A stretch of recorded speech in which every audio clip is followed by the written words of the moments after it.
welcome back with my friend. Stefan. And since it is Dutch week, we need to do the Geography Now Netherlands, of course. It's going to be the Filipino one. Well, it's going to be a long episode, so no long intro for me, but what are they going to show? I'm curious. Maybe I'm curious if there's something in there that I didn't know yet. Oh, true. That would be nice. I think there will be, if it's 80 minutes long, there will be plenty of stuff. Yeah. Let's just jump straight into it and we'll let you know during the episode. And hopefully we can see some parts where you can do like a quick review, because I still remember from the last time those episodes were long with loads of information, so we need to do information overload. Yeah, thanks. Okay, let's go. Let's go!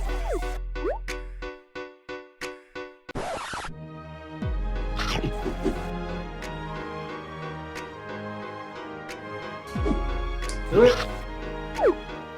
Hey guys, so Man this is came gonna be in a little orange. awkward. Why? Because 2 years ago, my Dutch friend Vincent, who used to do the animations Vincent. before I regrettably hired Ken. Dutch hide. What? He came and visited here in LA. Long story short, I promised him he could be in the Netherlands episode, so we pre-shot some footage, and this was the intro we made.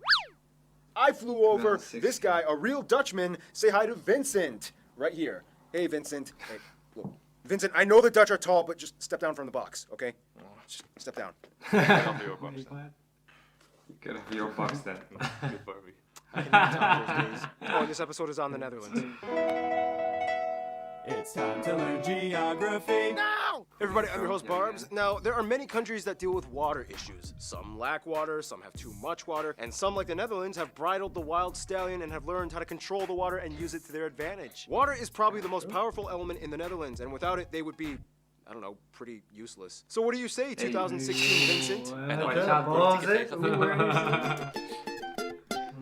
So yeah, stop calling this place Holland. That's just one part of the country, even though their country's national tourism website is called Holland.com. You're not helping us here, Dutchies. Nope. Oh, and hey, there's a town called confusing. The Hulk. First of all, the country is located in northwestern Europe along the North Sea, bordered by Germany and Belgium. The country is divided into 12 provinces. Here's 2016 Vincent naming all of them for you. They are Limburg, Noord-Holland, Zeeland, Zuid-Holland, Utrecht, Gelderland, Overijssel, Drenthe, Groningen, Friesland, Noord-Holland, and the newest province, Limburg. Flevoland. Yeah. Noord-Holland was reclaimed from the Zuiderzee in the 1950s. So besides being famous for making cheese and clogs, we also make our own land. The country kind of has two capitals. Amsterdam, the largest city and economic hub of the country, and home to the Royal Palace. And just to skip over, the third largest city, The Hague, acts as the second capital, which holds the seat of government, as well as the International Court of Justice. The second largest city, though, would be Rotterdam, which holds the busiest seaport in all of Europe. The busiest airport, though, is of course Amsterdam's Schiphol International, Europe's third busiest airport, carrying nearly 70 million passengers annually. Now we reach the overseas territories. Apart from the mainland European part, the country actually holds sovereignty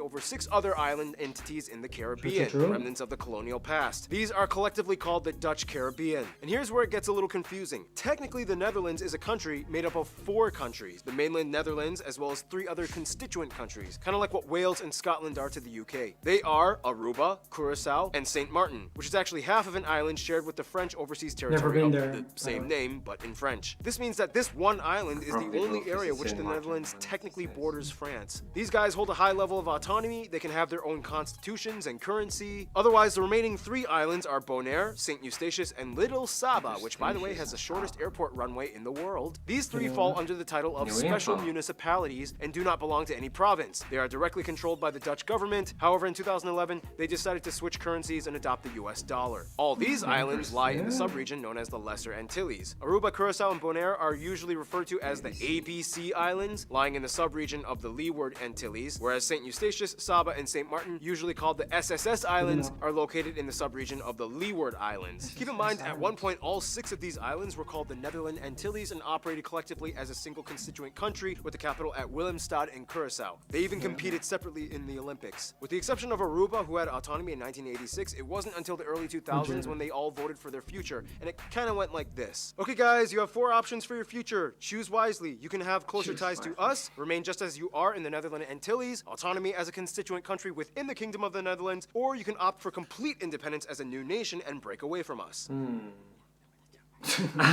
We vote for autonomy as constituent countries. Me too. What the? We want closer ties and we'll settle for special municipality status. Really, Bonaire? You're one of us, the ABC Island. You're really gonna ditch us like that and leave us with this half-Frenchy magoo? Yep, deal with it. And that's basically how it went down. So there you go. That's how you make a Netherlands. Waterways dominate the country, though. There's even a town with no roads and only canals. But how did it end up this way? Somewhere around the 9th century, people were kind of fed up with all the flooding, and they invented these seawalls known as dikes, which surrounded polders or reclaimed land plots protected by the dikes. To this day, the Netherlands has reclaimed about a fifth of its total landmass from the sea. So what would happen if all the dikes were destroyed and all the water just came? Swimming. Scientists speculate that the country would go from looking like this to this. Whoa, Amsterdam would be gone. Yep. Luckily, the Dutch are fantastic engineers and have been taming this dragon for centuries. And speaking of engineering, there are so many notable spots to check out in case you ever visit. So many museums, but the most notable one probably being the Rijksmuseum in Amsterdam, the Royal Palace, the Van Gogh Museum, the Anne Frank House, numerous castles like these, numerous star-shaped fortress towns, so many amusement parks like these, the enclaves and exclaves of Barrel Nassau. We talked about this in the Belgium episode. The world's largest flower garden at Keukenhof, Austerlitz Pyramid, Keukenhof. prehistoric never burial been. It's sites, and called of course there are somewhere Keukenhof. around 1,000 historic windmills left in the country from the 1800s, mostly in the Kinderdijk area, a UNESCO heritage site. Keep in mind though, the country has a ton of modern wind turbines that help supply energy to the nation,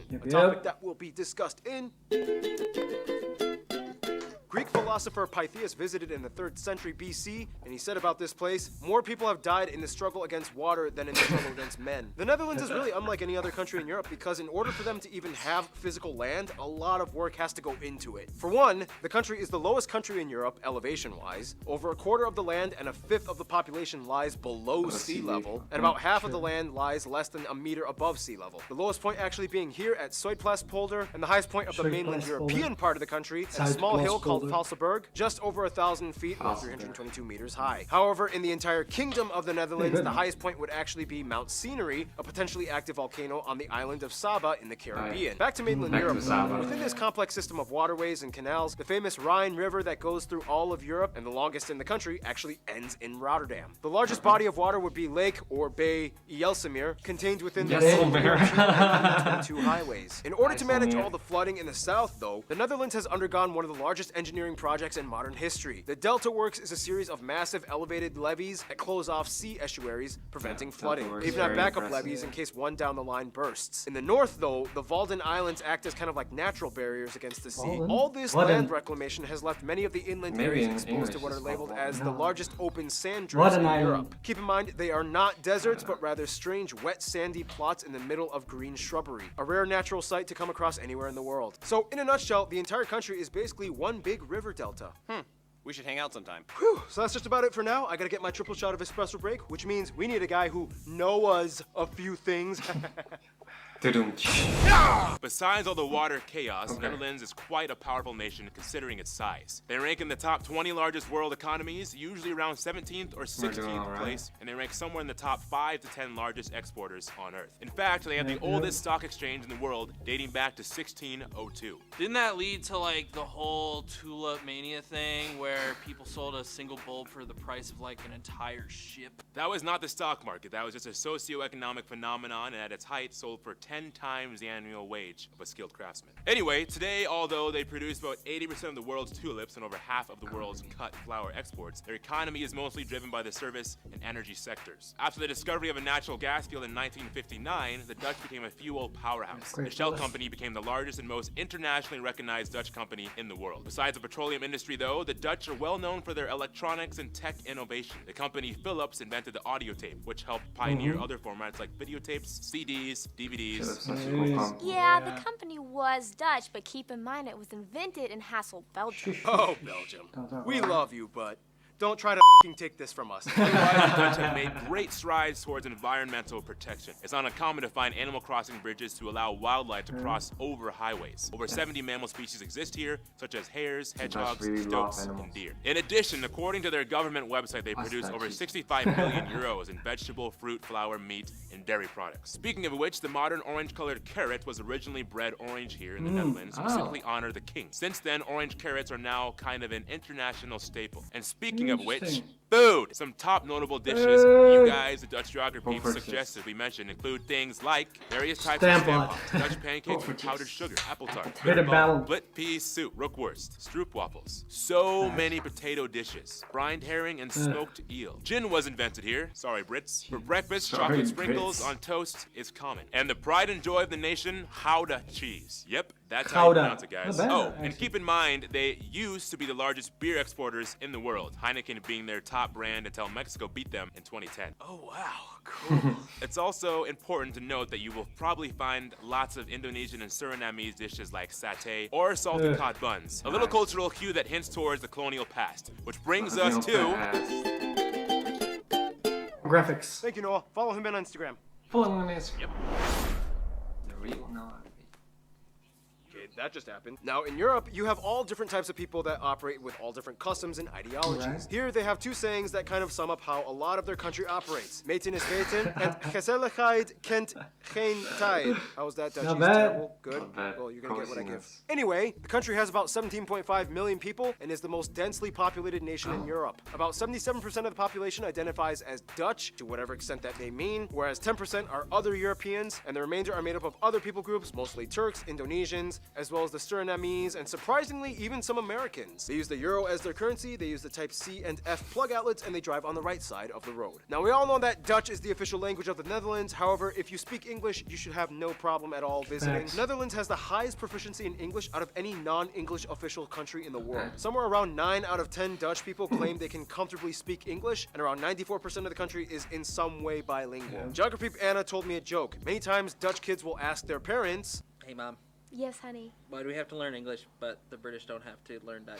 Because our ancestors decided it would be a great idea to trade New York for Suriname and one small island in Indonesia. It's important to note, though, that there are two Great. other regional languages accepted in Dutch society. They are Frisian, spoken in the northern Friesland region, and the other being Papiamento, a Dutch Creole spoken in the ABC Islands. And it's already kind of well known that the Dutch are the tallest people on average in the world, men averaging around 6'1" and women around 5'7". And once again, here's 2016 Vincent explaining. Latest studies have shown that natural selection has been the biggest reason. Being tall stood equal to being more athletic, successful, and healthy. Many educated men start families after their studies. Fast forward a couple of years, with length being very heritable, and the result is a nation of giants. Yeah, we're outbreeding short people.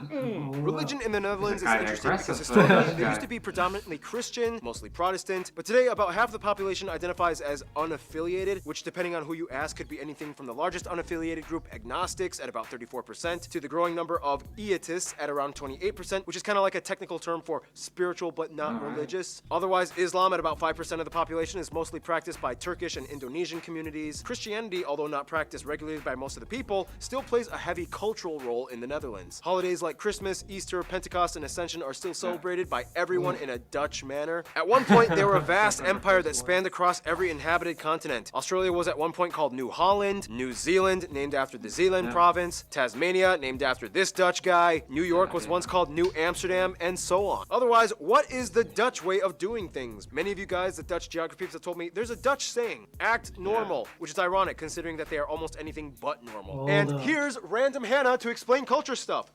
Historically, the Dutch have always kind of had a counter-traditional mindset that shaped the way they developed as a nation. For one, they are one of the few remaining monarchies left in the world. Technically, a unitary parliament. Hold up, don't do it Historical like powers. this. In the And they show the picture of Beatrix. Beatrix, that's the mom.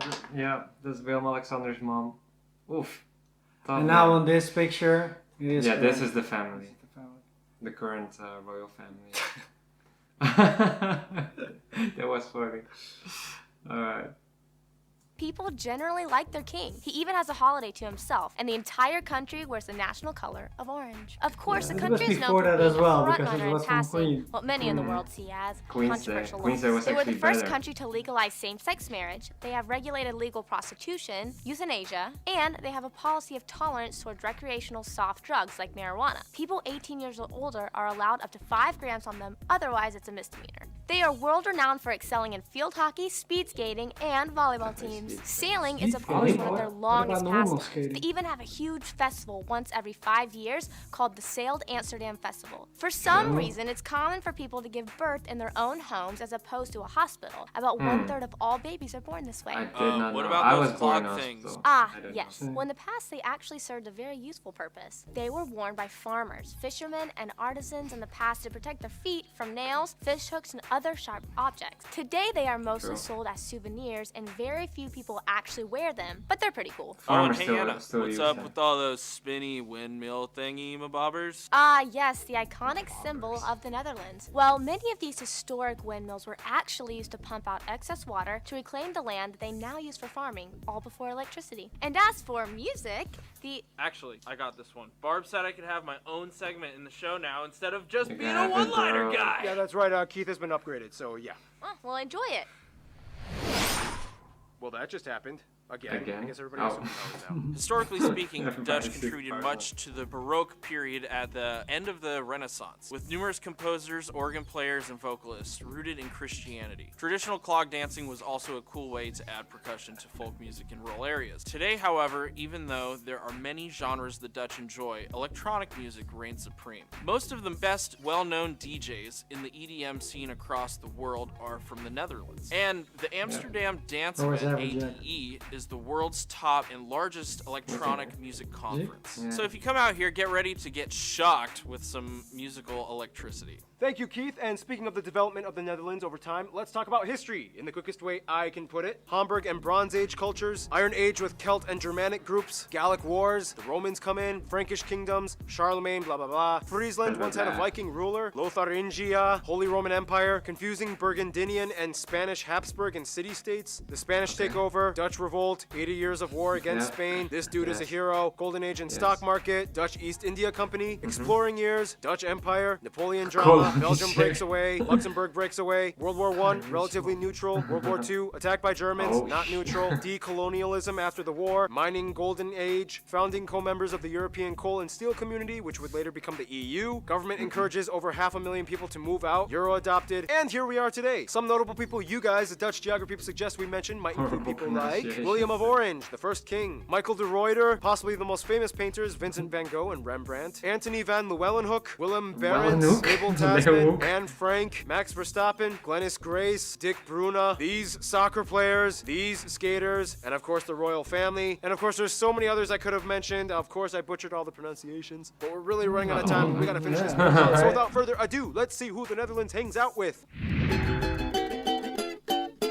Now, there's a reason why it's called going France. Dutch when paying for a meal. The Netherlands likes to share. Systematic and mathematically equivalent to what is owed to each based on the merit they've earned. First of all, pretty much all the former colonies have some kind of amicable relation to the Netherlands. The Afrikaans language in South Africa is basically just an Africanized version of Dutch. Tons of Surinamese and Indonesians have been migrating to the Netherlands for decades. Otherwise, the USA and Canada are very close friends as well. During World War II, the royal family actually took refuge in Canada, and Canada actually quickly changed the law in which the hospital was temporarily considered extraterritorial so that the princess could be born Dutch. To this day, the Netherlands sends tons of flowers every year in gratitude. For the US, the two go way back all the way to New Amsterdam before it was New York. The Dutch have immigrated to the US for centuries. 5 American presidents have been of Dutch descent. They are each other's third largest direct foreign investors. They are both charter members of NATO since 1949. And overall, in most global affairs, the two usually work together as close allies. With Germany, it's like a funny love-hate relationship. Like the two share so much historically, both being under the same influences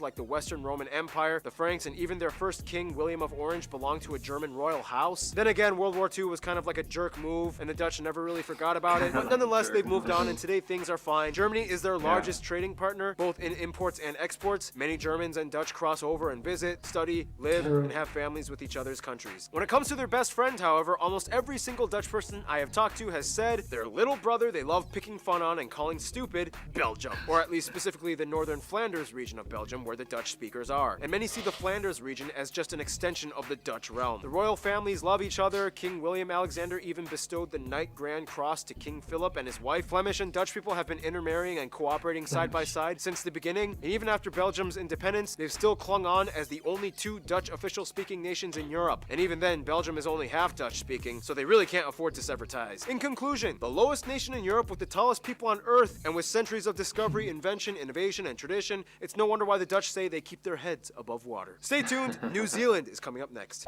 So once again, Vincent, thank you so much for being in this episode. Our favorite Dutchman, you have made your country proud. Dutch punch! Dutch punch? Uppercut is a Dutch punch? Okay. Nice. So long though. Yeah. So much. But you have to with that much. Yeah, that true. much If you want to cover a whole country. Not bad. Not bad. I liked it. Some things are really funny, like the Alexander and his wife. His wife, and it was his mother. Yeah. Yeah, a lot of pronunciations were kind of funny. Yeah. Some were actually Pretty good. quite good. Yeah. But some were just way off, and those were the hilarious ones. A lot of information, yeah, correct in my eyes. True.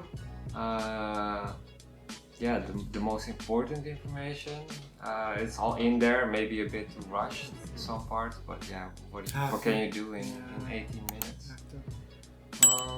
Yeah, new information for me was the Saba Island. Yeah, same with the The shortest shortest runway. runway in the world. And called SSS With Saint Martin and the other island I already forgot the name of. Yeah. What else? The music, they did all the EDM. Alright, even though I missed the Afrojack one, I thought, well, he needs to be in there, but you saw it. Interesting, the clumps. I always find it funny when they put it in there because people still use them, but for us, if you live near a city or a normal village, it's like not used at all, and it's like a bit funny if people do use it. But people on the farm, like we have some friends. Oh yeah, farm, yeah, they yeah. use clogs. I have a few friends who own clogs and they actually wear it more like casual or not so much protection anymore. No, fair. But the farmers still use it for protection. Yeah. Guess that's it. Huh? Yeah, it is because. Did we miss anything? Oh, plenty for sure. Like otherwise, Yeah, with the food and episode will stuff. go way too long. I Like think the the food- croquettes. A few we missed and They did bitterballen. yeah, that's good because that's typical Dutch. Yeah. That's it. We'll be That's too it, long. that's it. Great Way too long of episode. We'll leave the link down for sure. You can watch it yourself. But it did portray it well, and it was really fun to see. And some things we even learned because I mean, how can you remember everything? There's so much in there, so much history. Thanks again for watching. We'll see you in the next. Deuces. Thank you. Ciao. I think the thing about museums is as well, and for us is, the lines are so long that you always think, well, I'll go there another time when it's less busy. Then I'll go another time. And then I think that's why, because of COVID, a lot of people actually went to the museums they had never been to because there weren't a lot of people. And the lines were so much shorter. Because I've been to a couple that I was just standing in front of and thought, well, it's like 30 minutes from my home. I'm not gonna wait in line for like 2 hours to get in. I'll just come back another time.